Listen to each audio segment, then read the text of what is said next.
বিসমিল্লাহির রহমানির রহিম। আসসালামু আলাইকুম। Welcome back to my channel.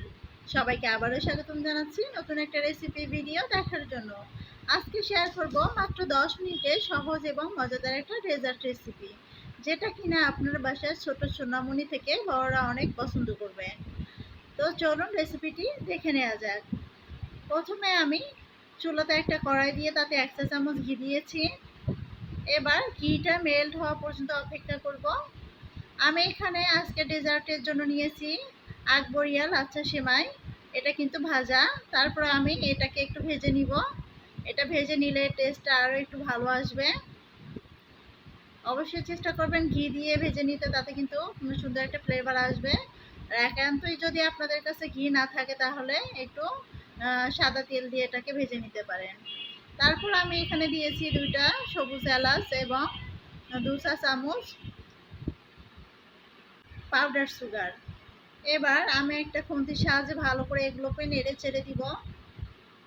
লো আছে এটাকে আমি ভেজে নিব 4 থেকে 5 মিনিট।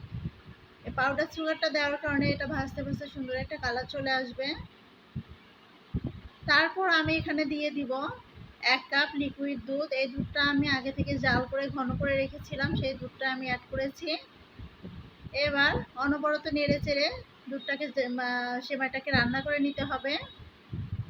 খুব বেশি দুধ কিন্তু এখানে দেওয়া যাবে না, দুধটা অবশ্যই বুঝে শুনে দিতে হবে। লিকুইড দুধের পরিমাণ বেশি হলে মানে সেমাইটা যদি বেশি গলে যায় তাহলে কিন্তু খেতে ভালো লাগবে না। তারপর আমি স্বাদ অনুযায়ী এখানে চিনি অ্যাড করেছি প্রায় 1/4 কাপের মতো। আপনার বাসার যদি ছোট্ট সোনামণিরা খায় তাহলে অবশ্যই মিষ্টিটাই বুঝে শুনেই দিয়ে দেবেন। এক পর্যায়ে নাড়তে নাড়তে এটা কিন্তু অনেকটা ঝরঝরে হয়ে আসবে। সে পর্যায়ে আমি এখানে আবারও একটু মিল্ক পাউডার দিয়েছি। এবার মিল্ক পাউডারটা দেওয়ার পরে আমি আবারও একটু নেড়ে চেড়ে দিব। এটাকে যতটা সম্ভব একটু ঝরঝরে করে নিতে হবে, তবে জর্দা সেমাইয়ের মতো করা যাবে না, খুব বেশি ঝরঝরে করা যাবে না। তারপর আমি এখানে দিয়ে দিব পরিমাণ মতো কিশমিশ। কিশমিশটা আপনি যদি বড়দের জন্য এই রেসিপিটা করেন তাহলে প্রথমেই ঘির সঙ্গে ভেজে নিতে পারেন, যেহেতু আমি এই রেসিপিটা আমার ছোট বেবিও খাবে, তার জন্য আমি কিশমিশটা পরে দিয়েছি। এতে করে কিন্তু ছোট বেবিরা খুব সহজে খেতে পারবে। প্রথমে কিশমিশটা দিলে কিন্তু একটু শক্ত হয়ে যাবে, যেটা বাচ্চারা খেতে পারবে না। এভাবে অনবরত নেড়েচেড়ে আমি ঝরঝরে করে নিয়েছি। তারপরে এগুলো নেমে নিয়েছি। নেমে নেওয়ার পর আমি উপর থেকে কিছু কিশমিশ দিয়ে এগুলোকে পরিবেশন করতেছি।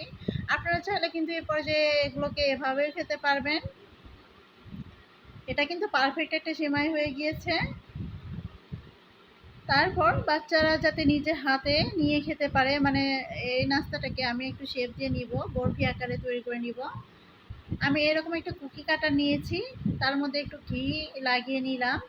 তারপর হাতের উপরে রেখে আমি কুকি কাটারের মধ্যে একটু সেমাই দিয়ে হাতের সাহায্যে চেপে চেপে এরকম করে নিচ্ছি।